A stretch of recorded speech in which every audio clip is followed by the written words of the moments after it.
Things are quiet now. The hustle and bustle of the day are over. You can turn your attention to the things of the day that need your undivided attention. This is Dan Perkins, and this is Dan After Dark. In addition to the Black and White Network, I appear on several other networks as guest host or contributors, and this show will bring you some of those appearances. So let's slow down, focus on the important issues. If you go to the homepage, blacksandwhites.us, you can hear my shows on this network. So sit back, take a sip of your favorite beverage, and enjoy the show. I'm Dan Perkins.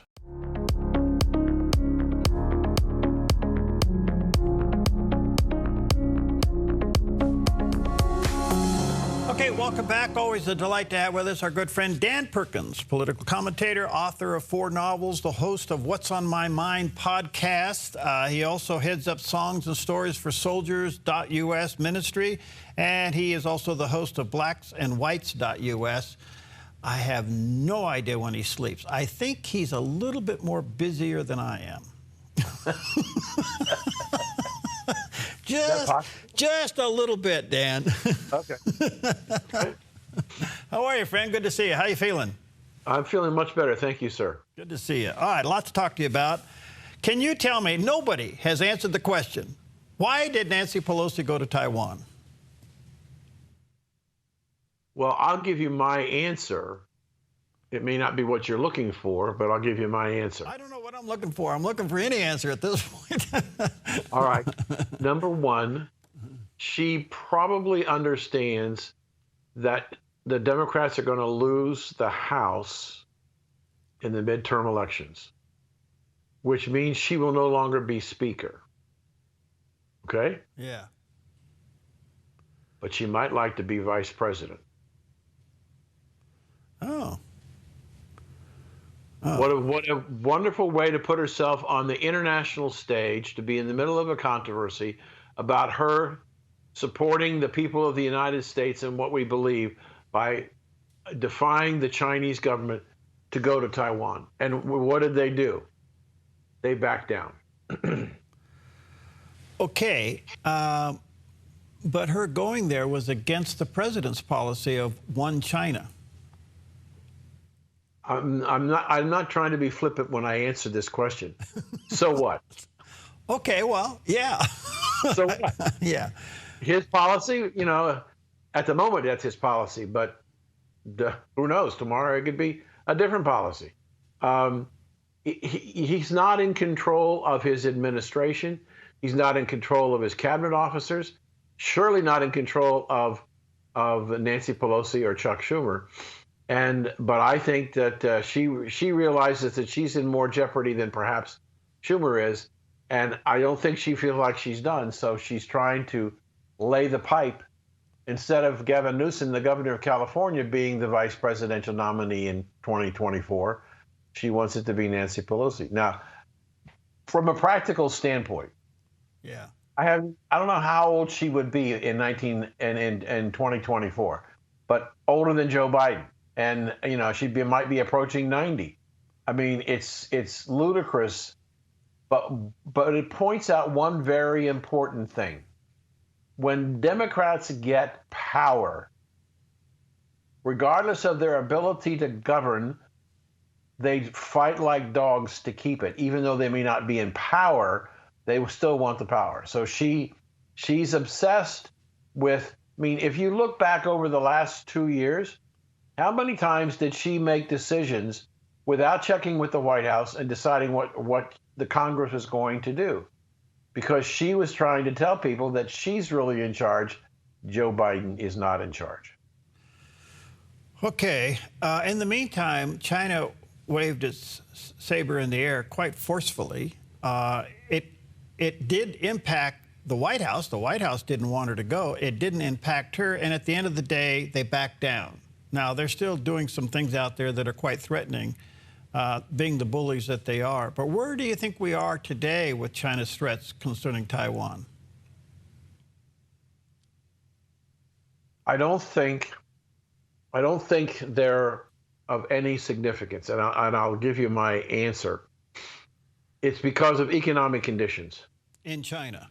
In China. Okay. China's gross domestic product this year may be the lowest in the last 40 years. the zero tolerance for COVID-19, the shutdowns, the supply chain issues, the debt crisis that they're facing. They have, and I've said this many times, written about it, talked about it. A country is in financial difficulty when its debt to GDP ratio is greater than 1. The debt to GDP ratio in China is 2.4.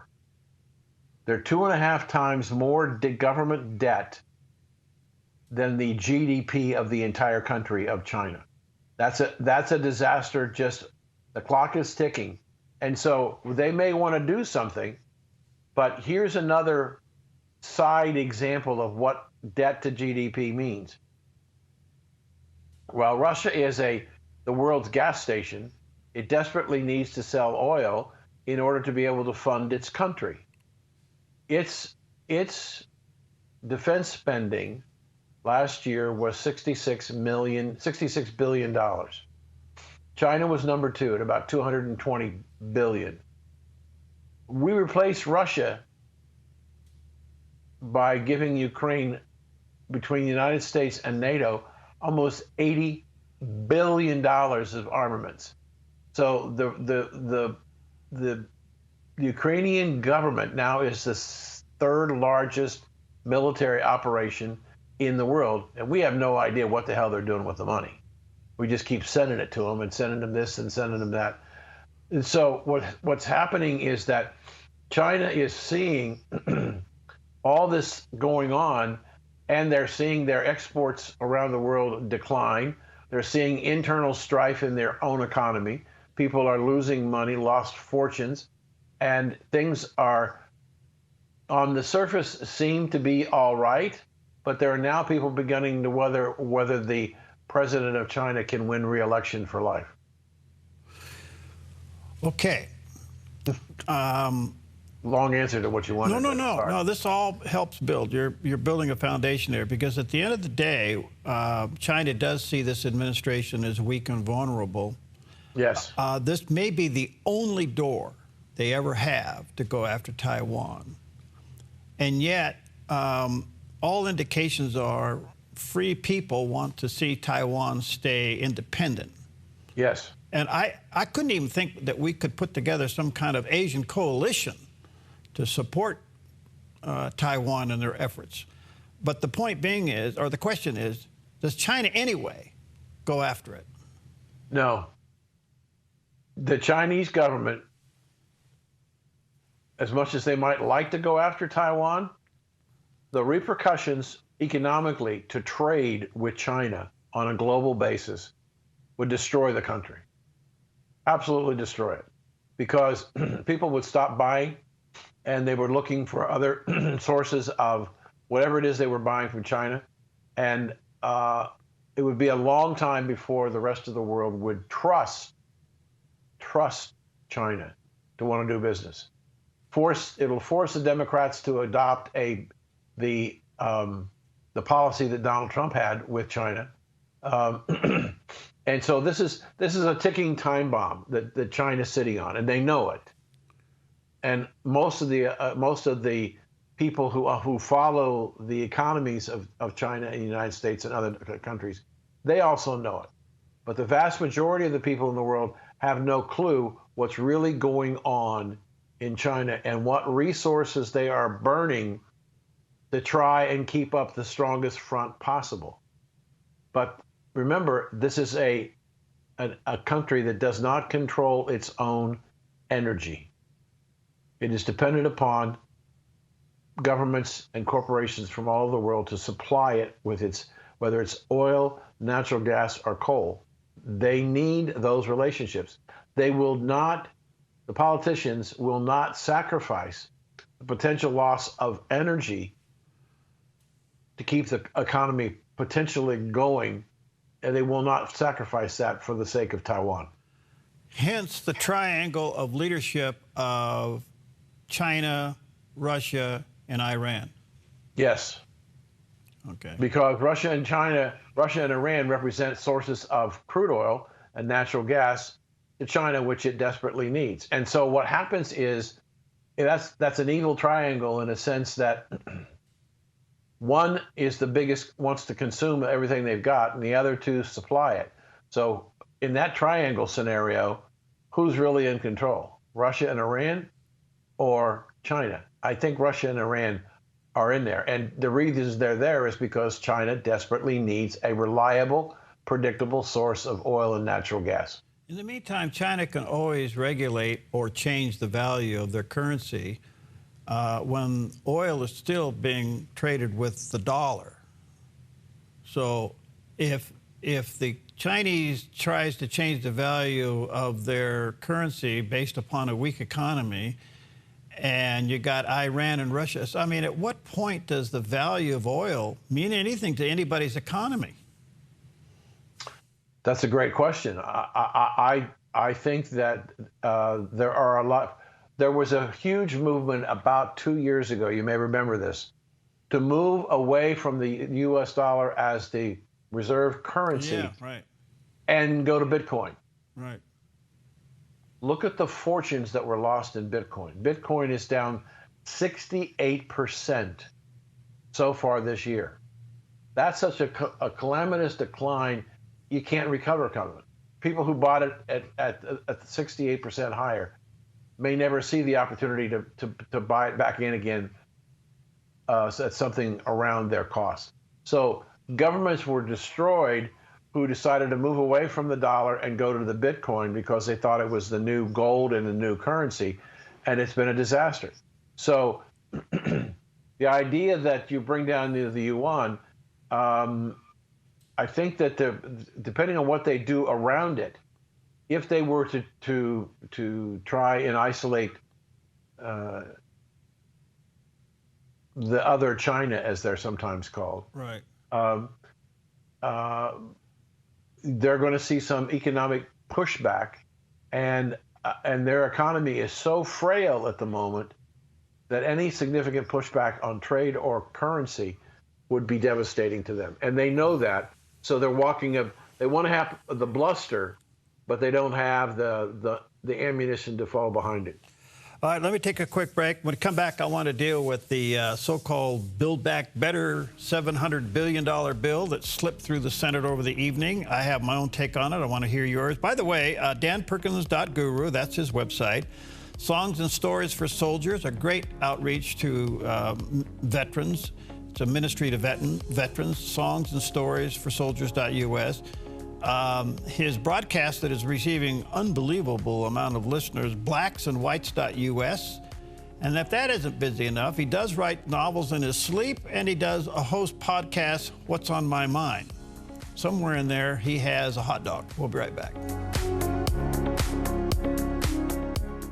The federal government just reported that the rate of inflation for the last 12 months was 8.5%, close to a 40-year high. This is Dan Perkins with Blacks and Whites. Prices continue to rise on other commodities besides oil. I ask you, what are you going to do to protect your money and your investment? It's time for you to take a serious look at gold for your portfolio. If you've had enough empty promises and misleading statements by the Biden government, isn't it time for you to take control of your money and your future? Go to blacksandwhites.us, and on the homepage, click the bar of gold to be taken directly to IRA and Advisors Metals to ask the question, is gold right for me? This is Dan Perkins.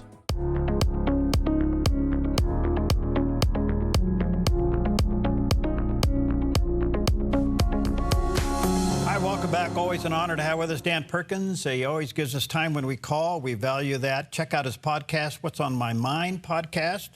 And, of course, his broadcast, blacksandwhites.us. That's also a site that you can go to and listen to that. Millions are actually partaking in that. And his website, danperkins.guru. Dan, all right, the 700 Build Back Better bill slipped through. This is an amazing thing. It was clearly down party lines. That's like having all your credit cards maxed out and then going to your dad and borrowing some money because you want to buy some more stuff. It's absolutely ludicrous. There wasn't one economist that said this is a good deal. And even Bernie Sanders kind of criticized it on the Senate floor, even though he voted for it. As I looked into it, it was hard. And I'm certainly no economist, but one thing popped out. where really no American seems to really benefit from this. The beneficiary is going to be the federal government coming up with a bunch of new climate change regulations. That seems to be the winner out of this bill. What did you see? I wouldn't argue your point. I'm, in fact, just finishing a commentary, which hopefully will get released today. The working title of the commentary, The Inflation Act of 2022, is the perfect example of Democrats gaslighting the American people. Now, there are a lot of people in this country who don't know what gaslighting is from a political standpoint, and I try and do that in the beginning of the article. And it's a process by which the Democrats are using deceptive and manipulative information with the motivation of destabilizing and dishonor a public opinion on political issues. Let me give you my take. This bill is $739 billion. Now, of that $739 billion, approximately $438 billion is for expenditures. $300 billion is to be there to reduce the deficit by $300 billion. Now, here's the practical reality.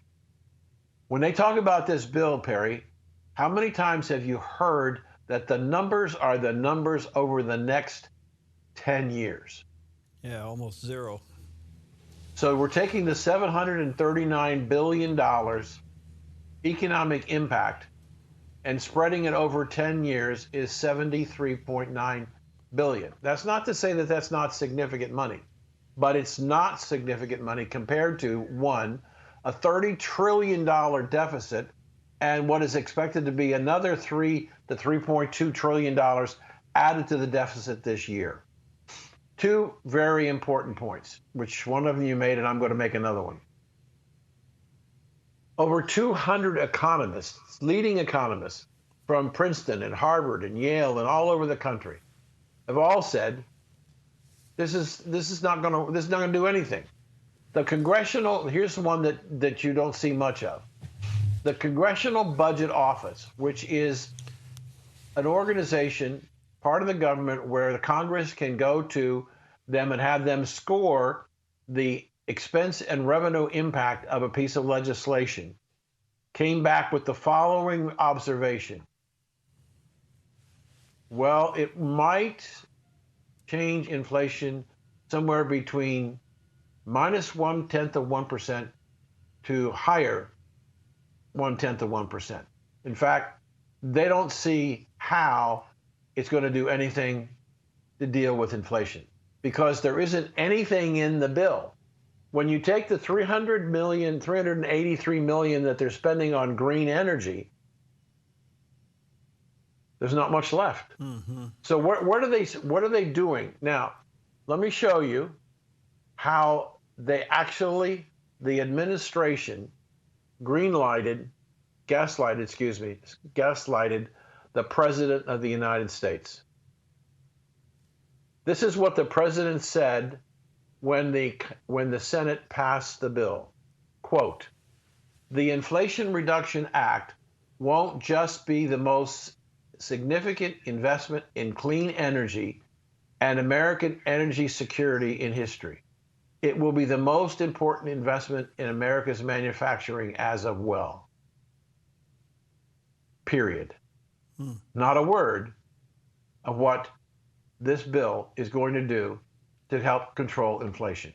So it is pure gaslight. We've got Joe Manchin, who did a 180, and the best that I can find of why he did the deal, when he said he was opposed to any changes until after he saw the June inflation and CPI numbers, and they were both terrible, and yet he now has changed his mind that he wanted to support this bill. But just to show you how much the manipulation is in this bill, in order to get Christian Sinema to vote in favor of the bill, they had to take out the carried interest issue. Now, the significance of that was that Bernie Sanders and Elizabeth Warren have been talking about carried interest for the last 7 years. And yet they sacrificed their principles when this was taken out and passed the bill in the Senate. So 230 economists have said it didn't make any sense. There's nothing in the bill specifically that has inflation. But the gaslighting is that the vast majority of Americans will read the name, the Inflation Act of 2022, that the Democrats is doing something about inflation in the country. They are being gaslighted and don't know it. Okay. Where does this lead? I only got about 4 minutes left. Where does this lead, Dan? I mean, it appears to me we're going to see more of this between now and January, knowing that the Democrats are probably going to lose the House, at least the House. But if there's an agenda to be had, we're going to see more of this right up through the end of the year while they still have the votes. Does the American people understand what's going on? Do they understand the gaslighting? That's why I wrote the story, to see if I can start a dialogue on understanding how the Democrats are using gaslighting as a political process. Let me try and answer your question as succinctly as I can. The Democrats, I think, pretty much figured out that on a historical basis, it's very rare that the majority in power in the House with the president usually lose control of the House in the first midterm election. So they may not be saying so, but all the signs point to the fact that they're going to lose. Let me tell you what the Republicans did over the weekend that is not getting much play, but will become very important because it's going to be the same thing in the House.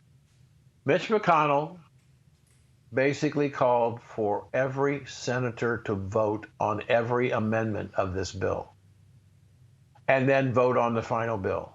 So what we have on tape is every Democrat supporting this tax and spend boondoggle. That will come back in the midterm elections as these people that are running for re-election are going to see their votes and what's going to happen. I believe the same thing is going to happen in the House. I believe that we're going to see a bunch of procedural votes, and all the votes are going to be recorded, and the Republicans are going to do the same thing in the House as they did in the Senate, get all the House members, every one of them, on tape so they can give it to their candidates running in those districts to show the American people in the local election exactly what happened in Congress when they added $733 billion of spending boondoggle that has nothing with inflation. So will they try it? I think the closer that we get to the midterms, Perry, the less likely that the Democrats will try anything more than what they're doing right now because they don't want to get massacred. They're on the edge of the possibility of being massacred. So I think the American people will begin to understand gaslighting, but the American people will also see the amount of money spending and what's happening. And I think that the putting the people on tape, video, showing what they stand for, will be devastating to the Democrats. Interesting. Very, very interesting. One other quick thought. This did originate in the Senate, and the Senate's still been in play. Do you think this is going to be enough to take back the Senate?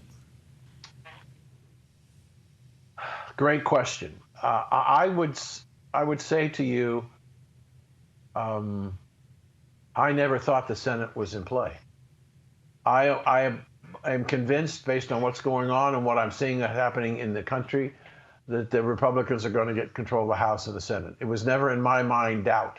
Okay. The mainstream media and the Democrats are raising the issue to try and stay competitive to get people to vote. But I just don't see that the Democrats are going to come out of the midterm election with a stronger control over the House of Representatives and the Senate. I just don't see it happen. It's not there. Dan, thank you for your time. We value it greatly. Let me say to our viewers and listeners, check out his website, danperkins.guru. There you can find links to everything that he does. Check out his podcast, What's on My Mind podcast. Go to his broadcast, blacksandwhites.us, and pick up some of his novels. He's a novel writer on the side when he's eating hot dogs with a lot of relish on it. By the way, it's good to see you healthy. We've been praying for you. You look great. God bless you, pal. I appreciate it. I played golf yesterday with two of my sons, and they beat the pants off me, but I was able to play 9 holes. I was thrilled. God bless you. You're looking good. Keep up the good work. Thank you, sir.